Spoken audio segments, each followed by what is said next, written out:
right, ladies and gentlemen, I know that it's been 2 weeks, 2 weeks in a day to be correct, since the Charlie Kirk assassination. We've had the memorial. Many of us are, we're trying to move on from this, but there are some things that about the official narrative of this assassination that I just can't shake. I just want to have a discussion about this. I'm going to show you some videos. We're going to show you some clips. We're going to talk about some things, some new reports, some new evidence that has now surfaced. And a lot of this just doesn't set well. And I'm not the only one. I know that. And we're seeing, I would venture to say that if we did a poll and asked the people, asked many of our audience that are watching or listening, do you believe the official narrative that we're being given by the FBI on this assassination? I'm willing to bet that the official results of that, the overwhelming majority of people that would answer this poll would say no. So today we're going to break down some stuff. We're going to talk about some stuff. We're going to examine some stuff, and we're going to see things from a new light of new information that's coming out. And the FBI is trying everything they can to close this case. They want it to go away. And they want us to believe the official narrative. And we're going to talk about that on today's podcast. Let's go.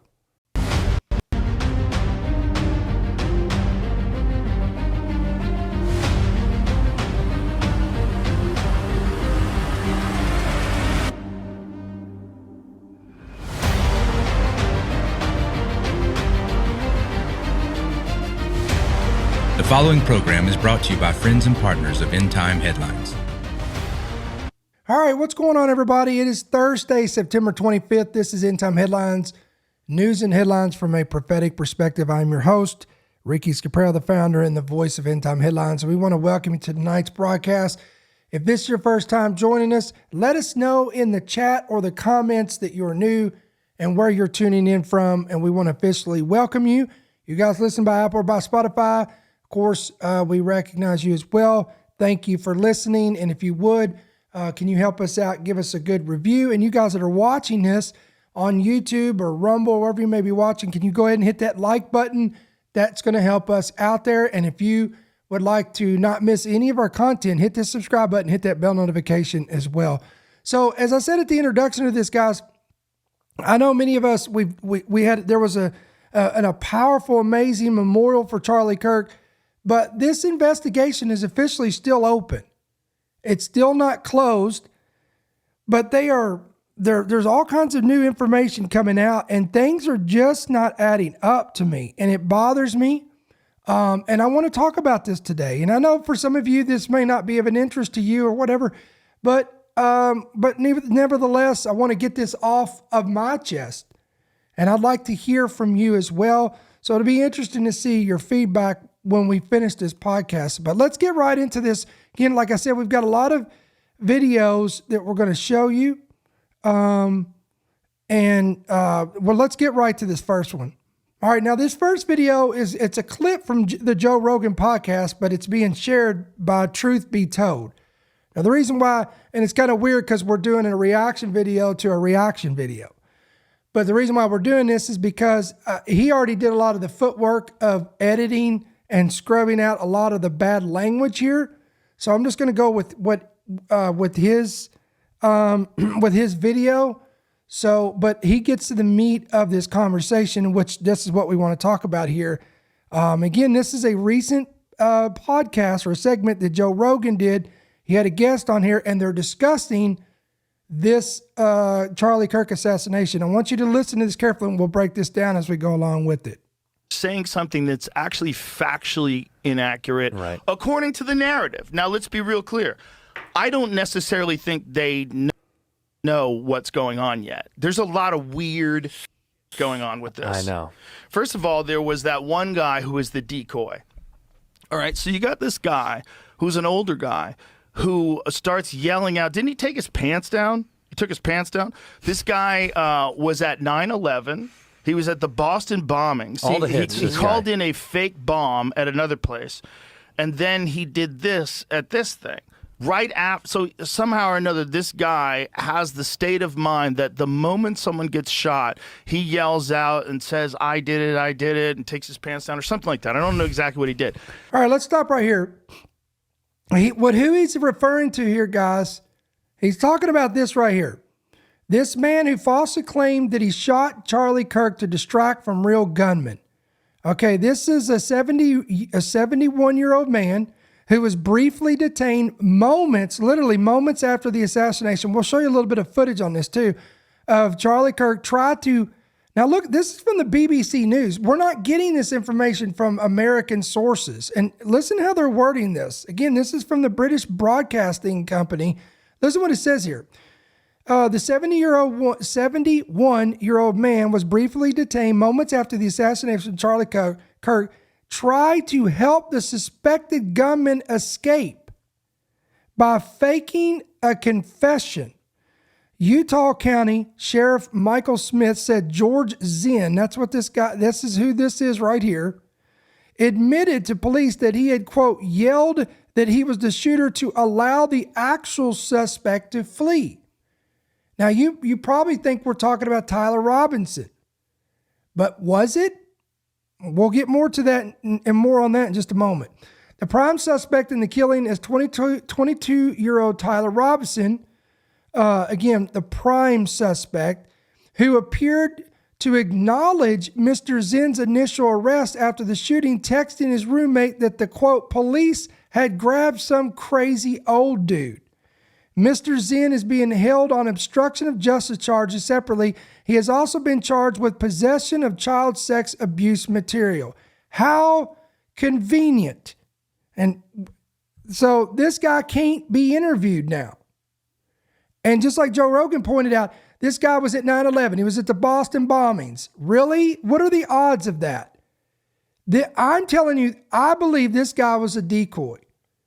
He was a diversion to get the police's attention, eyes, and the people to look at him and focus on him and not what was really needing to be focused on. Now, look, I'm not the biggest Candace Owens fan. I'm just going to be honest with you. I don't like her anti-Semitic views, but she does have some good information that I do want to bring here to you. One of them is regarding this guy. Watch this. Let's check this out. But then I decided to take a look, or just including this, I was simultaneously taking a look at George Zinn. Obviously, I wanted to track down George Zinn because where was Decoy Boy sitting? Where exactly was he arrested? And I was able to discover something that I found to be quite odd. George Zinn was arrested in the same area, almost in the exact spot where Charlie's SUV departs. Which to me, if you think somebody is the killer, you probably wouldn't send them in the direction of someone that they just shot. So I wanted to sort of prod that narrative a little bit further. So first, I want you guys, in case you don't understand the layout of this particular, if we're calling it a stadium, that he was sitting, amphitheater that Charlie was sitting, there is a tent, okay? And we're coming inward here. You can see that kind of half hexagon that's sitting there. Where that dot is where Charlie is sitting. And you can see there's like a bridge walkway. And Charlie has to walk underneath that to get to where his cars are, okay? So in front of him is the audience in that half hexagon. And yep, we're coming inward right there, where you can see the mouse pointing right there is where the SUVs were waiting, the SUV that carried Charlie. So they just went backwards from where the tent was, okay? And that underpass is right here. You can see a clear image of it, and you can actually see now we're in that underpass we are kind of where that SUV was, and you can see the back of the tent that Charlie was in. We were able to determine that it was approximately 40 seconds from the time that the shot rang off to when the security brings Charlie into the waiting SUV. So they moved very quickly from shot to getting him into the SUV, obviously trying to save his life. Then approximately just 1 minute and 8 seconds later, George Zinn is brought to that exact same territory. So Charlie departs, and about 1 minute and 8 seconds later, we've got George Zinn, and he is in handcuffs. And when I say 1 minute and 8 seconds, I'm building in extra seconds. I'm trying to be as precise as possible. I am counting and I'm watching everything. But I found it, again, odd that George Zinn is arrested in the exact same area that they just took Charlie. And it's fast, right? And it's especially fast because we then found footage of George Zinn after the shot rings out. And we're going to watch this. He's going to get up and people are dispersing everywhere. And he kind of calmly gets up and starts making his way down that stadium. You can see that here. We have the light on him. So look, does anyone feel like that's suspicious in itself? Everybody is running like cockroaches with the lights turned on. This guy just calmly gets up right here with the light shined on. And his pants fall down by themselves. You can see that. His pants did not, like we were kind of working under the assumption that his pants fell down because, I don't know, the police were pulling him, but that's actually incorrect. They just fall down all by themselves. And you can see that a young man comes by to try to assist him. Okay, so it's not. And again, this guy right here was at the Boston bombings. He was at 9/11, and he just so happens to be at this event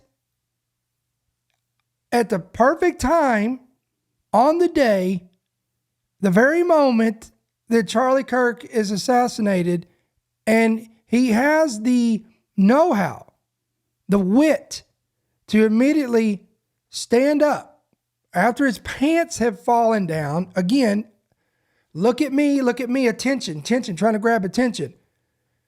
And say that, and she's going to go on here. Let's listen to this. It has nothing to do with the arrest.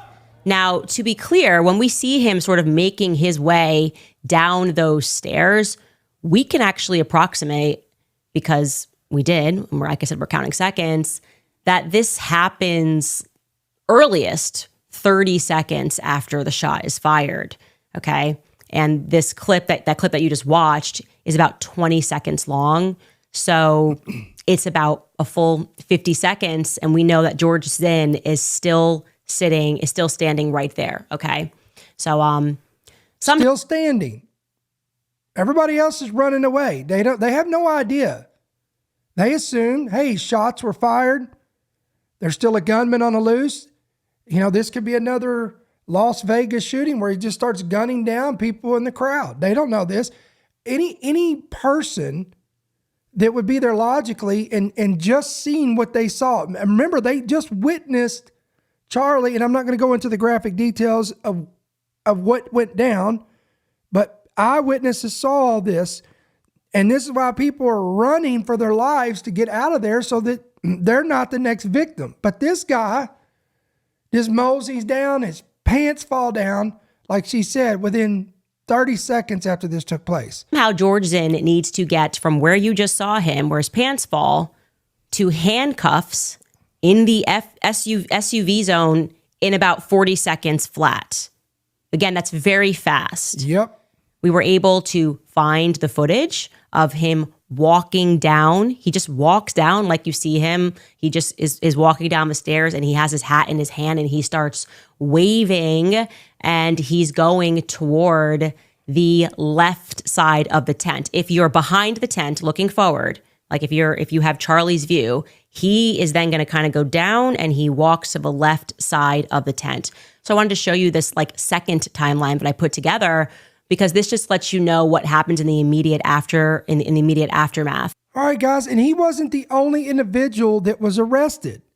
Immediately after that, another person of interest was he was detained and released as well. Remember that? So look at all the time that's being bought for the gunman to be on the loose and to run and get away. And then, okay, can you show the clip, Rob? Just let's watch the first 2 minutes of the clip, folks. I think it's important for you to see. Where do you want to start from it, Rob? That is. Okay, so go back. Pat, this is actually wild because you see a flash. Okay, at the let same... him explain it. Yeah, let him explain it. Go ahead. You can help me me this, but if you take nothing else away from this video, you need to see this. And in that video, you can see the same, what appears to be the bullet coming down, and it does line up with the actual gunshot itself. So you're not counting gang violence. Great. Boom. Saw that? So this video was created by a friend of mine who is a Marine. You'll see him here at the end. This is the angle he is showing the shot coming from, showing where Charlie was sitting and the angle of the shot, which will correspond with this video here, which unfortunately we will blur out Charlie's face, but we will show what is necessary to prove that this was an entry and exit wound. So you'll see him circle the highlighted area right there, and you'll see the exit wound corresponding after, a split second after, as it would from an entry and exit wound. So in this footage, you can clearly see that Charlie is shot from his back right, guys, pause. and there's just blood. want to let you guys know it's a little bit of his graphic. Little graphic. So, but keep going. If you're able to take it, I want to watch a little bit through for you to kind of hear this. Keep going. Splatter coming out of the entry wound immediately after a shot. The first arc is kind of down, as if it's just gushing out from the entry wound. And then the second shot corresponds with when his head kind of snaps forward. That fluid then flips up in relation to that motion, so you can see there's that second splatter flipping up into the air. This is something that I hadn't seen to this date. I saw this for the first time late in the evening yesterday, and I decided that this needed to be put out immediately because no one that I know of is talking about this. So big shout out to my friend who actually found this and created this video. You'll see him here in just a moment, but let's just one more time look at this shot. You see bullet comes in that circled area. You have the blood splatter go down, then up, and then immediately after, you see the exit right here with the skin being pierced, and then the exit wound emerges. And again, that is not a far distance for a bullet to travel, whatever the caliber is, whether it be 5.56, 308, 30-06. It's not even a debate at this point. It doesn't matter what caliber killed him. What matters is that the official narrative is not true. Again, whether the FBI knows or not that they're lying. But this is 100% conclusive evidence that Charlie Kirk was shot in the back of the head. And it exited through the front of his throat. All of the evidence points to Charlie being shot from his back. By the way, it's now tough. And can we give the guy credit? Can you zoom out so I can just say who he is? Range day, bro, and look at the views. It's not like it's not a kook. He has 214,000 subscribers. At least he's breaking it down and giving us another. Range day, bro. Great analysis. Seems like a reasonable guy. Vinny, go ahead. And I just want to ask one question too. In regard, God rest his soul to Charlie, because I know where he is. But is there no autopsy report? I was just gonna ask Pat, that, is there like? Vinny. And I get it. And I get it. Thanks, Adam. you. It's early, and I get it. But we not that want early. to see. It's not. 2 You're weeks. very good point. Been 2 weeks. Show us. And the fact. And you made a great point when. And this is when we were there. When they came out with his bones were a man of steel. Don't ever try to gaslight us with that type of situation. Because if it's a 30-06 at 200 yards, I didn't want to show it to Robbie. They had a dummy at him with it's like the skin of like a human, and it's set up. It blew the whole neck completely off. Okay, and what I'm saying is, just with all these little pieces, and I keep going back to this. We talked about this last night. George Zinn, you mean the old guy that was down there? Yeah. You mean to tell me that the guy that was at 9/11 that had ties to the Boston bombing? It's a 1 in 2 billion chance. He's just at a Charlie Kirk speech in Utah, and immediately upon seeing and hearing Charlie get shot, he says, I did it, kill me. Now that to me proves without a shadow of a doubt that there was another person involved, which you know what that accounts, what it actually is, and that the official, and I'm not saying the FBI's with or behind it, because obviously the guy on the roof and run and a diversion and a distraction. But guys, there's a lot of questions that need to be asked, and I hope the FBI and Kash Patel and Dan Bongino and that crew are going to get to the bottom of this for Charlie's sake, because like you said, there is no autopsy that none of us know about, and I think we deserve it. Remember the vanishing plane 5 miles from Charlie Kirk's assassination? Well, here's some new information on this. I want to share this with you. All right, it is the conspiracy theory that has dominated social media since Charlie Kirk was brutally gunned down in Utah Valley University. A private jet took off from Provo Airport an hour after the shot was fired just 5 miles away, and then mysteriously vanished from all radar systems. It sparked a slew of wild theories about Kirk's gunman making a swift exit from the scene before catching the flight and disappeared into thin air. But on Thursday afternoon, the owner of the private jet broke his silence to quash all claims linking him to the shooting. Businessman Derek Maxfield outed himself as the man behind the plane, registered as N888KG, and tore into those, dragging his family into the fray. He branded the claims as, quote, baseless theories and cleared up why his Bombardier Challenger 300 vanished from, look at this, from flight tracking systems on Wednesday. All right, Maxfield was quick to bury any claim saying his jet vanishing was in accordance with their agreements with the FAA. He said, as often happens, unfortunately, in the wake of such terrifying and public events, a variety of baseless theories and suspicions around Mr. Kirk's murder immediately took hold on social media, including one that has unfairly impacted our family. Maxfield said he was speaking out to set the record straight and went into detail about why his jet was allowed to disappear as soon after takeoff. According to this man, he said the plane, which was owned by one of his companies, left Provo Airport at around 1:20 Mountain Time p.m. In Arizona for Page in Arizona. He went on to say when it left there were 2 pilots but no passengers on board, and it landed again at 1:55 p.m. Mountain Time. He continued, upon arrival, I, Derek Maxfield, boarded the N888KG along with 7 additional passengers for the return trip to PVU. It left again at 2:40 p.m. Mountain Time and landed back at Provo at 3:15 p.m. Mountain Time. Quote, radar services with air traffic control were terminated in mutual agreement between Denver FAA Center and N888KG approximately 10 miles from landing at PGA, which is consistent with generally accepted standard practices when flying in and out of non-towered airports like PGA. So I don't know, guys. Again, this thing is shrouded with so much weird stuff, just like Joe Rogan's talking about. All right, so let's go on. Let's go back to this video because we still got a lot to share today, and we're going to break all this down. Right after this happened? Oh, right away. He's in jail for child porn. Why is that? Well, now you can't interview him. Right. Right. And because when the internet people start going, how are you at all these different things? Like, what are the odds? Like, if someone ran it through one of the ChatGPT and Perplexity things, like, what are the odds that this guy would be at all those different events and be involved? Like, 0. Yeah. This is the guy? Yeah. I just like that the pants down part is just insane to me. It's like, why is your out, dude? I did it. Listen, I'm not saying this guy isn't insane. He's clearly insane. Yeah. Or not. Or he's professionally insane.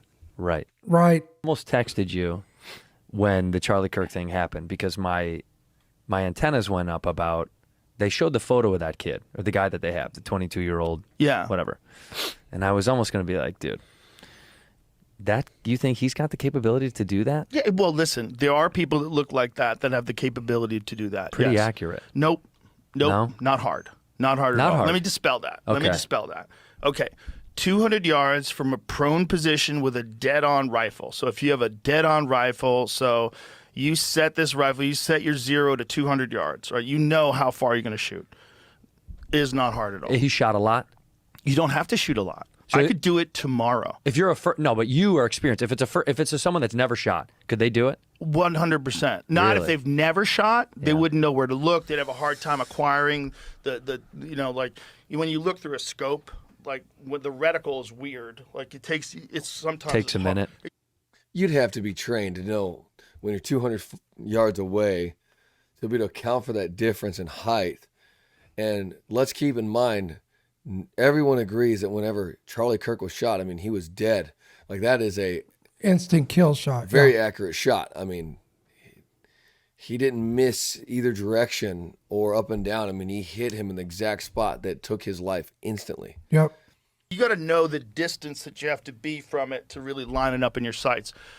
But you could get a guy like my friend Andy Stumpf, who was a sniper in the SEALs. You could get him, and he could show you how to do it in an afternoon, and then you could hit steel at 200 yards every time you pull the trigger. One day you could learn that. Yeah. Wow. Yeah. Not that hard. Because it feels insane to me. I'm like, that seems tough. It seems tough. But this kid had a rifle with a scope. Now, here's where it gets weird. The first images of this rifle with a scope, I swear to God, it looks like he has a composite stock on it. Like, it looks like a modern 30-06 rifle. So a 30-06, so that's the rifle. 30-06 is like, that looks like a very modern looking stock. I mean, it might not be. It might be just a bad resolution. It might be wood. It's hard to tell.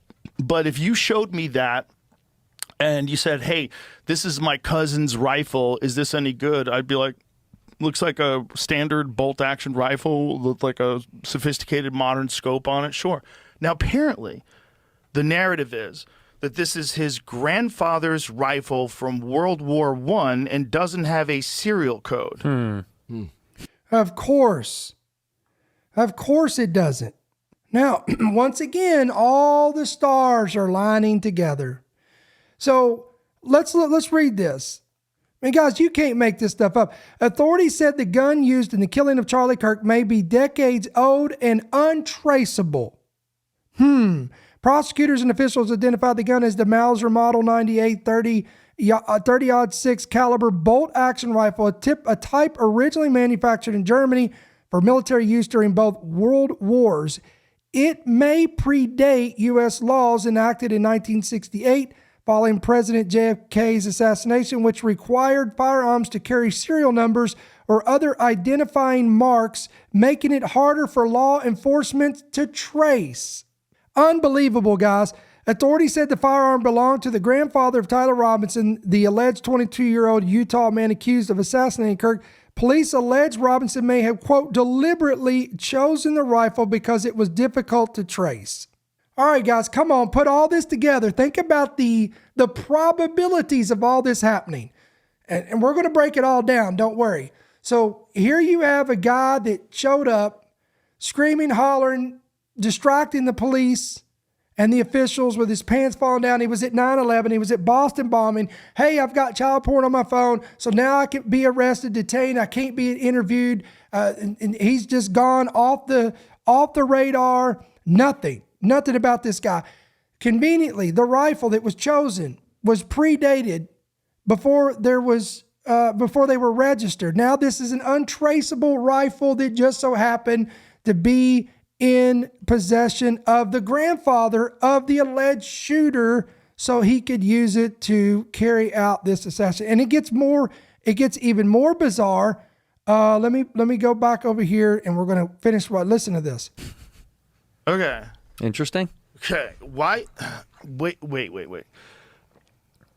Why are you using such an old gun? Like, that's kind of crazy. Like, is it possible that an old gun can be that accurate? If you have a gunsmith and they work on it, yeah, it's totally possible. I mean, things are kind of getting kind of weird to me. The kind of weird of already just this guy that's been there at 9/11, this been there during the Boston bombing. The fact that he had child porn on his phone, so now we can't interview him, we can't talk to him, and now you have this gun that looks modern, but they're saying it was a World War I gun. And so if it's a World War I gun and it has to be worked on, it has to be fixed, all these things to make that accurate of a shot. It does seem kind of weird. A really good gunsmith, and he sets, if you're like a nostalgic person, you like driving an old car, you could bring it to a mechanic, they could redo the brakes. Sure. So what are the odds that the grandfather had this bolt action rifle predated all the way back to World War I, but then on top of all that, what are the odds that it just so happened that this guy was anal about maintenance on this gun? Always kept it up to par, always kept it maintained, is this guy out there shooting regularly at gun ranges? Is he updating the components on the mechanisms on it, making sure the everything is accurate, the everything on the gun? Unbelievable. A good gunsmith, and he took a look at that, and the action was true, and the bolt, the bore is good. You could conceivably shoot with a gun for hundreds of years, right? Guns don't necessarily go bad, right? They don't expire, right? And especially because all this stuff like the trigger and the action and all that different stuff is replaceable, so you could just it's compartmentalized. It's components. That's the other thing. They said that he took it apart and then put it back together again with the screwdriver and not the hex wrench, a screwdriver. And we're getting ready to show you the footage. He did this on top of the roof within 35 to 40 seconds, broke the whole gun down, put it into the bag. Now, there's two stories on this. One story, if I stand to be corrected on this, but the official narrative is he broke down the gun with a screwdriver that he left on the roof conveniently for it to be fingerprinted so they can match the DNA. He broke down the gun, put it in the bag with a screwdriver, jumped off the roof with the bag, and we're going to show you that in just a moment, and then went off into the woods and reassembled the gun again without anything, without no screwdriver, no hex wrench, whatever the case may be. Listen, this is what Joe Rogan's talking about right Shut here. the up. Do you know how much time it would take to do that if you were highly skilled? To disassemble a gun. To disassemble a rifle so that you can get it in a backpack. And by the way, not going to fit. Let's talk about that. Okay. And then somehow or another reconnects it once he gets off the roof? What? What's that about? Is that what they pitched, huh? Yeah. And then he's supposed to get it in that stupid backpack. Look at this. Look at the barrel sticking out of the bag. It makes no sense. And the elevator music was a nice touch, by the way. Yeah. So this is just a narrative. All right, I want to show you the footage. Let's show you the actual footage. Let's go over here. All right. Right here. This doesn't have any sound to it, but I want to show you this. We're going to walk through it. So here's the alleged shooter. He shoots the gun. At this point, he's disassembled it. So you're talking about 40 seconds had passed. He managed to disassemble this rifle with the screwdriver that he left up on this roof. Here he comes running with the backpack. Doesn't look like a backpack to me, but whatever. Here he comes running with it, and he's lowering it. Look at this. So this thing looks like it's got handles to me. It looks like looks like a guitar case. And is it just me, or is this thing folded right here? If you had a gun in this, he just showed you in the illustration here that they're saying this is a backpack. I've never seen a backpack look like this. I'm just saying. Okay, now watch this. So this is supposed to have all the gun components in it. It's broke down, right? He was managed to do this. So he drops it down. Now watch this bag. Look at it carefully. Look how it's folding. This thing is folding. It's flopping all over the place. How? How's that possible? If it's got the stock on it, it's got the barrel on it, it's got all these components to this gun in it. Now, I've seen some say, "Oh, well, that wasn't broke down. It was a fully compacted gun, and it was wrapped in a towel, and then that's when he came off the roof." First of all, I've never seen a towel. Let me rewind this. I've never seen a towel that looks like this. If this isn't a towel, how's he holding this with handles right here? I've never seen a towel with handles that he's got this gun wrapped in. Second of all, when he hits the ground, if this was wrapped in a towel, it would be one piece. It would not be flimsy like this. Watch watch. See this thing flopping around and is bending. It bent like his knees did. Guys, again, no way. Right? Yeah. We watch a guy jump off the roof, and then we supposedly find this rifle. So if you can have a guy that's in the audience that's yelling, "I shot him, now shoot me. I shot him, now shoot me," and then that guy gets arrested for child porn charges, he's like, what is going on here? And then you find this rifle, and then you say, "Oh, he assembled it and he reassembled it." Okay. I wish I was a cop. I'd sit in a room like, this story is horse. None of these things make any sense to me. You're telling me that this kid who's not military trained, this guy, first of all, how did he get to the roof? How come nobody was looking? How come nobody was there's a direct line of sight between where he's sitting and those roofs? You guys didn't check? You don't have a drone? Thank you. In light of the attempted assassination of President Trump and everything that just went down with that, wouldn't that put a heightened alert? Wouldn't that be relayed to campuses and places where there's high-profile political figures and activists and whatnot that are speaking? Wouldn't you have that set up? Wouldn't you have drones? Wouldn't you have security? Wouldn't you have snipers? Unbelievable. Again, this thing stinks, guys, big time. It's insane. Yes, it is. Yeah, what do you all think so far? I think this is about over, but what do you think so far? Let me know in the comments. I agree And with if you Joe have, Rogan. It's your own horse theory, or crap. maybe you read something, put it in list form so it's easy to follow. All right, outline form, something that's easy to follow, because I am curious to see why so many people are doubting the narrative. Duh. And I'm one of those people that I'm not just going to buy the narrative all the time either, but I kind of want to know why. Why should we doubt the narrative? He's on the roof. He shoots. He jumps from the roof. He jumps down 14 feet. Yeah, we saw didn't they have video of him jump? Somebody had a cell phone video of him jumping. There's down, a video right? of him jumping. So this guy, whoever it is, jumps off of the roof and lands. Whether or not he's even the guy who shot him, maybe he thought he was going to shoot him. Maybe he's a patsy. Maybe he did it. I feel like he's a plant. Did you see the video? Did you see the person doing the investigating on his mom's Facebook? No. You haven't seen this? Have you seen that, Jamie? Some dude online. His mom's got a weird Facebook. I spill coffee. Very trippy. It doesn't make any sense. Like the more they keep looking into it, the more they're like, this doesn't feel like a real. It feels super fabricated. But here's the thing: just like I was talking about when people are arguing on social media, it's all part of the plan. If you want people to lose all faith that anyone is going to solve anything, you had a bunch of other wacky shit that doesn't make any sense, and you spam it out there at the same time. You leave a gun that didn't do it out in the woods. You do a bunch of shit like that. You have an old man put his out and yell, "I did it! I did it!" Yeah, you get some kid who has a boyfriend who's a furry, and you his boyfriend you is a talk to him on furry? Discord. I think he's a furry. I don't want to disrespect. I don't know if that's a real thing. His boyfriend's definitely a guy who became a girl. And wears furry stuff. And by the way, that whole conversation and exchange between Tyler Robinson and his transgender girlfriend, boyfriend, whatever the case may be, that is baloney as well. There's been a lot of people that's broke that down. They don't believe that was actual exchange texts and everything else going on. The verbiage in there was weird. The way it was worded, the contextual things in it, and again, all just nonsense.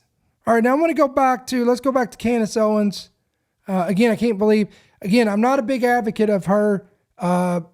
She's very anti-Israel, whatnot. But in this case, in this particular topic, she pulls some stuff out that we can't ignore. Let's watch this. I then decided to try to track down the origin of a video that actually no press has been done on. It was the video of I assumed it was a student, and I think, we shouldn't make assumptions, who recorded the shooter on the roof. Remember? That started going viral. You remember the footage, and they're like, and there's a guy that's kind of speaking in the background.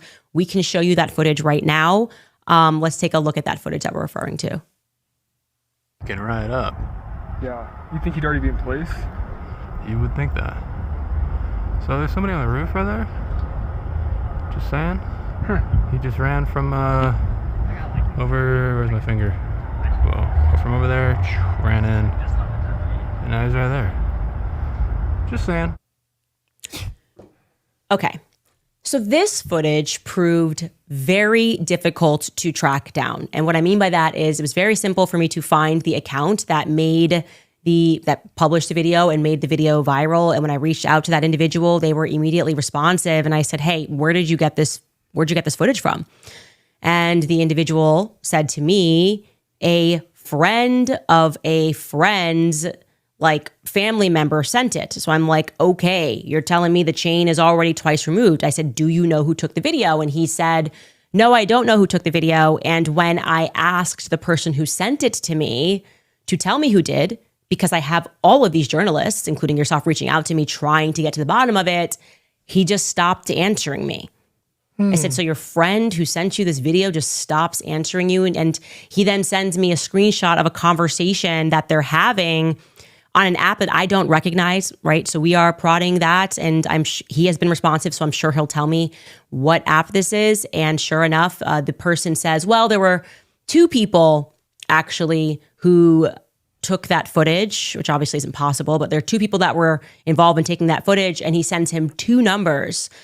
And those two numbers were both Chicago-based. And when I looked up whose numbers those were, it looked to me like that was just kind of leading to nowhere. Like, why are these two Chicago-based numbers? It was very weird and very sketchy.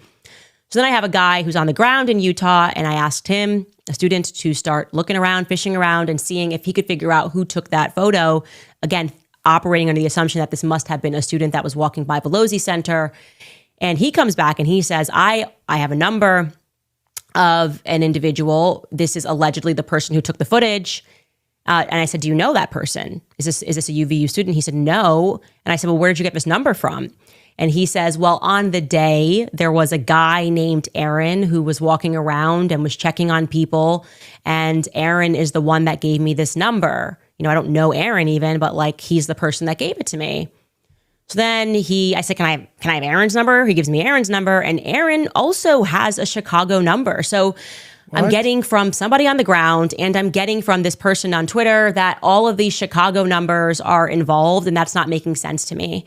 And I then tried to text that number of the person who allegedly shot the footage. We didn't get a response until today. We finally got a response from that person. I hop on the phone with him. He explains that it wasn't just him. There was one other person who he was walking with who saw this person run across. Neither of them are students of UVU. One of them said he was a student at BYU, which is Brigham Young University. And he's like, well, I didn't take the footage, but my friend took the footage. And his friend does not have a Chicago-based number. So I am confused. And we ask if he'd be willing to send us the footage and to get us on the phone with the person who actually took the footage. I had a conversation with that individual after all this running around, hence the reason these episodes take so long to put together, because you're calling people, you're waiting for responses. And what he said to me completely betrays the narrative of what the FBI has put out. Okay, it's going to get interesting here. Listen. I am working to quadruple confirm exactly who this individual is, but he was a very much, and maybe this is a poor way of saying it, a straight shooter, said, yes, you know, I have a training. And I don't want to give too many identifying details here, but this person himself has a lot of experience with guns and knows guns and, helps to train people in that sort of a capacity, and said that they observed that individual, the FBI saying that the shooter dropped onto the roof at 12:15 didn't make sense to him. He said earliest it was 12:22 that the individual ran across, set up, took the shot. And I said, well, you must have been there, because he then sends me I wanted to see all of the metadata of when he took that footage. And the metadata begins at 12:22 and goes into 12:23, the very minute that Charlie gets shot. And he says, yeah, I saw the shot. I had just stopped recording about 20 seconds before the shot rang out. And he said that he told them a description of what the shooter looked like. And it was not the description that the entire world received less than 24 hours later of this person, Tyler Robinson, wearing jeans. I said, was he wearing jeans? He said, no. Actually, this person was dressed in tactical gear and he was wearing a face mask. And he said, what?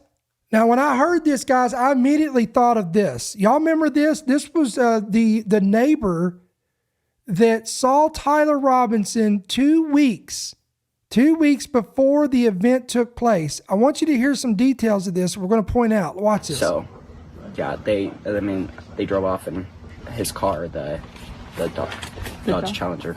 The time you saw them, or this week? It was about the time I saw them. So okay, how long ago was that? I would say about 2 weeks ago. And so they looked like they were a couple? Yeah. And he was dressed all in black? Yeah, definitely. Mm-hmm. Now, he was dressed all in black. Listen. And you thought he was weird? Yeah, I definitely, yeah. What was weird about him? Just the way he walked and just the way I've seen him. I've never seen really anybody dressed all in black with a mask on, and I thought that was just... Wait a minute. What? What did he say? Let's go back here. Just black with a mask on, and I thought that was just... He walked and just the way I've seen him. I've never seen really anybody dressed all in black with a mask on, and I thought that was... This man describes what he... Again, this was a neighbor of Tyler Robinson where he was staying with this transgender lover, said that he alleged saw him in all black with a mask on. Why? Weird. Okay. This was also the same location that the New York Post, and we did a podcast on this, where neighbors testified that they saw vehicles coming in and out 2 weeks prior to the actual shooting. They were out of state license plates on them. What are you trying to say here, brother? I'm trying to say that could Tyler Robinson be the patsy and the real shooter was collaborating with Tyler Robinson and they were coordinating this all together? It's weird. Who walks around in all black and a mask on 2 weeks for this? And then it just so happens, and let's go back to this. I want to rewind this just a hair here. Listen. Up, took the shot, and I said, well, you must have been there, because he then sends me I wanted to see all of the metadata of when he took that footage, and the metadata begins at 12:22 and goes into 12:23, the very minute that Charlie gets shot. And he says, yeah, I saw the shot. I had just stopped recording about 20 seconds before the shot rang out. And he said that he told them a description of what the shooter looked like. And it was not the description that the entire world received less than 24 hours later of this person, Tyler Robinson, wearing jeans. I said, was he wearing jeans? He said, no. Actually, this person was dressed in tactical gear and he was wearing a face mask. And he said, according to him, like I said, he has a lot of experience with guns, that this person looked to him like a foreign agent. I don't know if he's wearing all black, how he got that, but he said he was very certain that this person was skilled, knew exactly what he was doing, and was highly trained, like a highly trained assassin, so to speak. Okay. Wow. He then says something else. As soon as George Zinn got arrested and that started circulating, he ran to someone on campus and said, this is the wrong person. I observed this person with my eyes. You have the complete wrong description. The person you're looking for is wearing tactical gear and is obviously young, because I watched him sprint back after taking the shot. I saw this with my own two eyes. And for whatever reason, that never made its way out that we can see of a description of a person wearing tactical gear. We're kind of left with this idea that he was wearing. Why is this at every one of these shootings? The Vegas shooting, the attempt assassination of Trump, that's riddled with holes and conspiracies in it. And to this day, we still don't have the full narrative of that. All of these things, guys, and you may be watching this and saying, why are we even talking about this? We are seeing things, and this is the last days, guys. You want to talk about grand scale deception? There is things going on in high places that we need to be aware of. And I can't sleep at night. You may be able to sleep at night and be like, oh, well, that was the narrative that the mainstream media gave us, whatever, let's just move on. No, be awake, be aware. Because guys, if we're going to swallow these official narratives, what are we going to do? You think this is deception? Wait until we get into the full-blown beast system. Wait till the Antichrist emerges. Wait until we see that kind of deception. What we're seeing right now is nothing compared to what's coming. So people need to be, again, pay attention to what's going on, because there's a reason for why these individuals are trying to be are high level, I don't know, entities, elites. I don't know who's involved in this. I'm not going to say it's the Mossad or Israel, like a lot of these people. Even Candace, I believe, is pointing their fingers to Israel. I'm not saying that. What I'm saying is I don't believe the official narrative. That's all I'm saying is think for yourself, reason for yourself. Don't just take hook, line, and sinker what the mainstream media is feeding you as fact, okay, and truth. Let's listen on. Now infamous veterans shirt with the American flag on it and some jeans. So he also said something that we had not heard, which is that he knows guns, and the gun that the FBI found was not the gun that he saw. That the gun that he saw was smaller. Wait, what? What?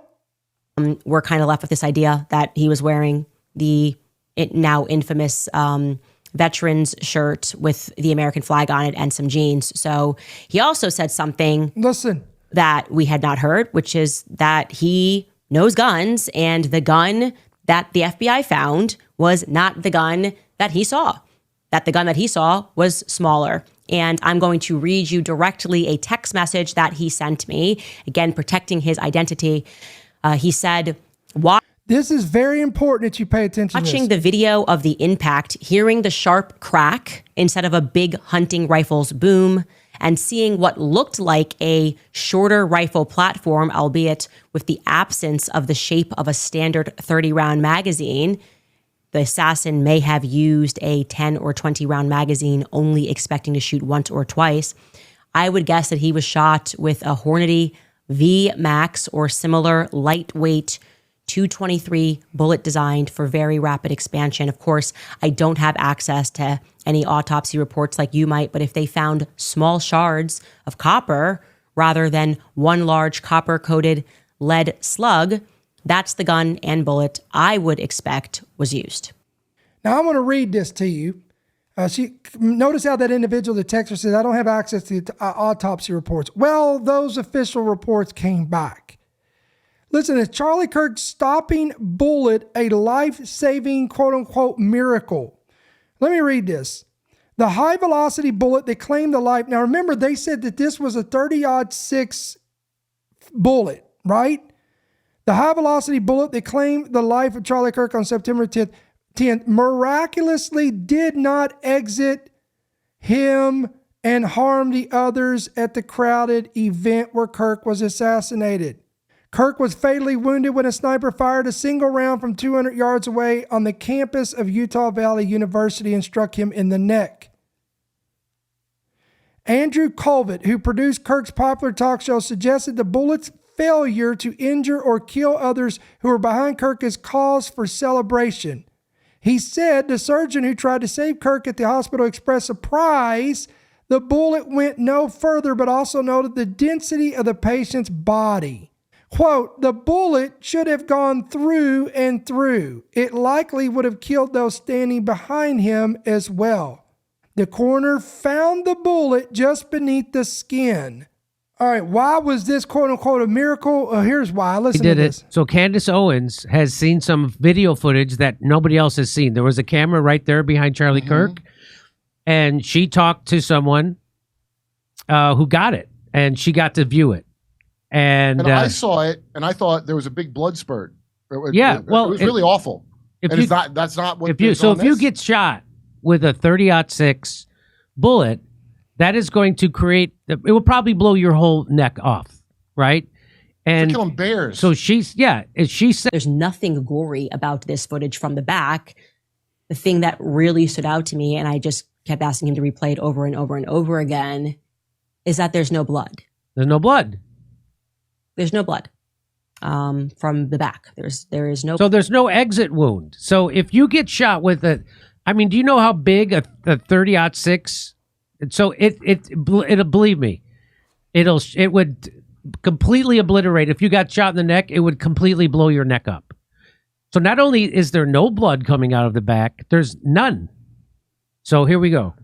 Blood. So I think a lot of people were wondering whether or not that bullet pierced and went out to the back. I think I vaguely even remember, and Skylar, you can maybe live look this up, but I thought the feds were saying they were looking for a bullet at some point, which is now very alarming to me. I don't understand that. How could they have been looking for a bullet? Because if I'm not seeing, and there isn't, I'm telling you, what happens in the front is not what happens in the back at all. If I'm not seeing any blood, what are we to take from that? The only thing that could make sense, if what they're saying is true and that person took the shot from the place that they are saying that individual took the shot from, it would suggest that it was inside of Charlie, right? What it should suggest is that we're being lied to about the firearm and the bullet that was fired. If the eyewitness that Candace had a conversation with, who had a experience and background in firearms and training, said look, I saw the shooter. He did a totally different description of what the mainstream media is telling us. I saw the weapon that was used, and it was a smaller rifle, which means it was a smaller type of ammo that was used. This would explain why the bullet never had an entry wound, because it was never the official bullet that they're telling us. This makes sense to me now. This all makes sense to me. Now, why are they trying to tell us all this stuff? And why are they giving us this chase? I don't know. I'm going to let you decide that, but watch this. And they would know that. The feds would have known that. So they would have communicated that they were never looking for a bullet. Yep. Because remember, one shot. So I'm very confused. I'm very confused, not by what I saw, but what I didn't see. Okay? And what she didn't see was an exit wound. That's what she didn't see. She didn't see an exit wound. And I don't see what the problem is, actually, Candace. A bullet that is designed to take down a full-grown moose, it will just stop traveling when it hits a guy's neck. I mean, it was probably manufactured by the same people who made the bullet that did the loop and shot John F. Kennedy from the wrong direction. Right. Maybe that's what it was. That was magic. This is miracle. She's absolutely right, by the way. A 30-06, is that how you say it? 30-06. 30-06 is used to kill bears and large game. They are also used to kill multiple targets with one shot. The carnage a 30-06 round causes is violent. I'll leave it at that. So here's a guy agrees in their fake story. So here's a guy who shot a watermelon at 150 yards. Right. Look at with this. a 30-06. Let's watch what happens. Can't tell what's watermelon and what's brain blood. Now this is 150 yards away. Watch this. Right out the back. Yep. Completely unstopped, straight through. Filled the whole frame. You see the bullet go straight through. I didn't care. The watermelon didn't know it was shot until there was already an exit wound. So you don't want to be logically analyzing things, because that means you're crazy.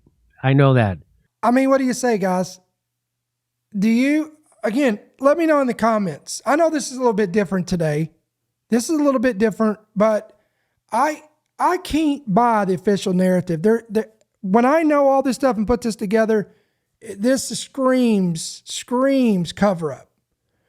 But that's me. Let me know your thoughts in the comments in the YouTube chat, in the YouTube channel, the Rumble channel, wherever you're watching this from. Let us know your thoughts on this entire thing. And this is where I want to. Now this case is officially still open. The FBI has not closed this. Now they want to put this behind them. They want to close this as quick as possible, just like they did the case with Trump and the shooter that nearly took his life. Close it out, forget about it, throw it in the file somewhere, don't talk about it anymore. The Vegas shooting, to this day, we still don't know the narrative, and we'll never know it. And isn't it amazing how you have these shootings that are coming out circulating? The manifesto is hidden and it's concealed by the FBI. They don't want to see the light of day. But then we got people like Steven Crowder who's on top of it, and they leak the information to the public, so the FBI has no choice but to say, hey, we better go out here and say something because this looks bad on us. Did you know that in this very shooting with Charlie Kirk, they did the same thing? The FBI tried to keep all this stuff under wraps. They didn't want the information being leaked out, but again, those sources leaked it out before they could keep a lid on it. I'm telling you guys, remember, let's bring some Bible into this. Satan is the prince of the power of the air, the master of deception. He produces lying signs and wonders. This is mass deception on a grand scale. Now, I'm not going to sit here and break down and tell you, well, I think it's this or this group or this organization or this individual, because I truly don't know. I know this. I know that this is an absolute fallacy. This is an absolute circus show that we're being shown. Anybody with a brain and anybody that understands this stuff and puts this together can, in my opinion, see that we're being lied to. We're not being told the whole truth. But I don't know who was behind it, but this is very alarming, my friend.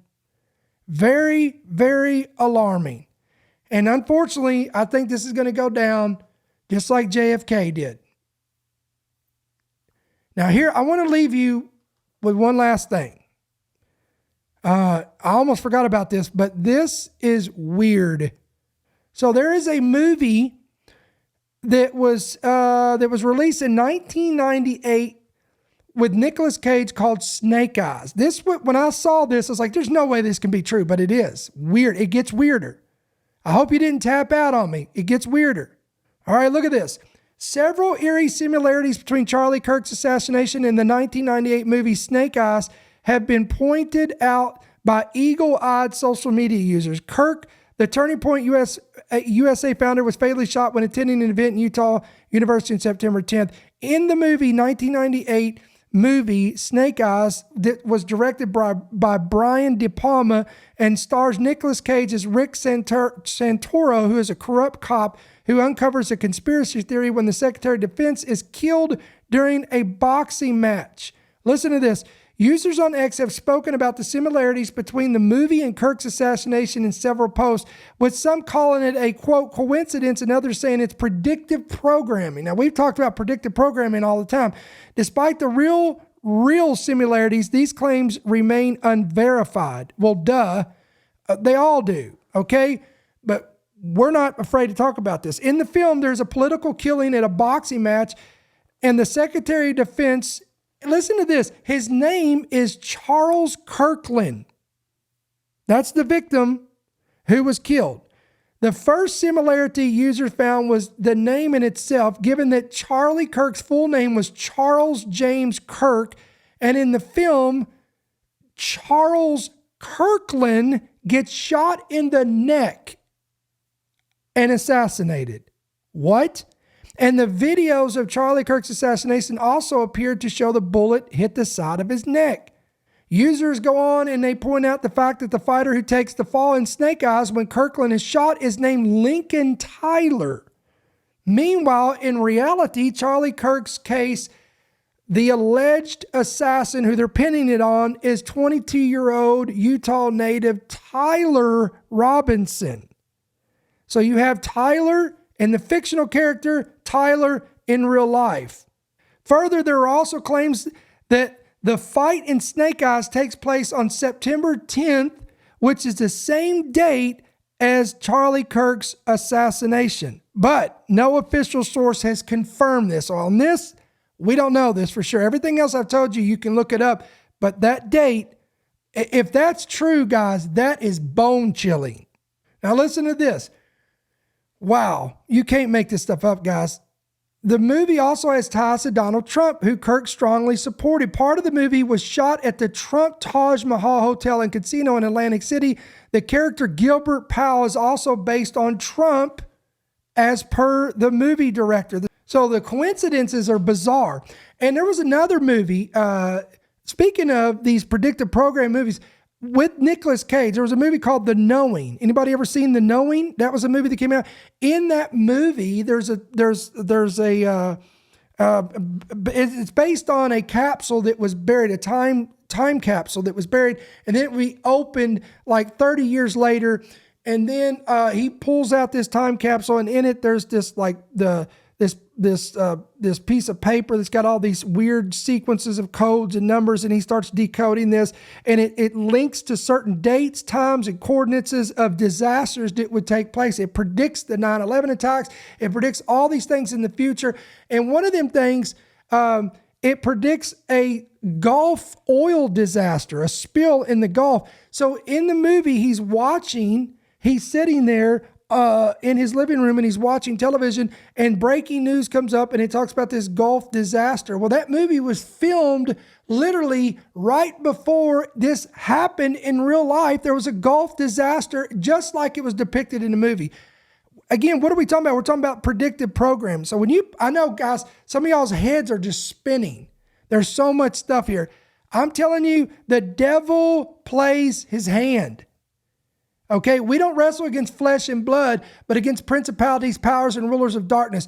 All these things that are being depicted in movies and Hollywood and scripts and series and all this stuff, these are things that the enemy is planning, plotting, and trying to conspire in real life. I believe that 100%. And also, government agencies, elites, groups, whatever the case may be, you don't think that they see these things? You don't think that people are taking notes from these things? And again, that's why it's called stranger than fiction. So guys, I don't want to keep you all day. We probably went an hour here. Again, a lot to talk about today. Let me know your thoughts on this conversation. Again, don't forget to hit that like button, hit that subscribe button, hit that bell notification. If you've not downloaded our free app, I want to encourage you to pick it up today. It's available on the Apple and Android devices. Download it, hit yes to push notifications. Every headline, every podcast, breaking news, prophecy updates, everything's will be right at your fingertips. And as always, guys, if our information blesses you, you find value in our content, you're with us day after day and week after week, and you're just blessed by our ministry, and you would like to know more about partnering with us, we want you to watch this real quick video, and that will show you how you can become a partner of End Time Headlines. Check it out. We'll be right back. If you enjoy our content and would like to partner with End Time Headlines, helping us make more people aware of the times and seasons which we are in from a prophetic perspective, you can go to endtimeheadlines.org and click Support. Here you can give a one-time gift or a monthly pledge on our main website. This page also shows you how to give electronically through Cash App or Venmo. If you would like to give by check or money order, you can make it out to End Time Headlines at P.O. Box 1391, Monroe, Georgia 30655. Or you can give through our free End Time Headlines app by pressing the bottom right button that says Donate. All right, so we hope you have a great rest of your evening, ladies and gentlemen, and we will be back here tomorrow, Lord willing, Friday night, September 26th, right here, same time, same place, same channel, 7 p.m. Central, 8 p.m. Eastern. Until we see you guys on the next one, I pray the Lord bless you, keep you, and may his countenance shine upon you. We'll see you then. Thank you for listening to the End Time Headlines podcast. We pray that you've been blessed and equipped by today's message. For more information about how you can help partner with our ministry, please visit endtimeheadlines.org.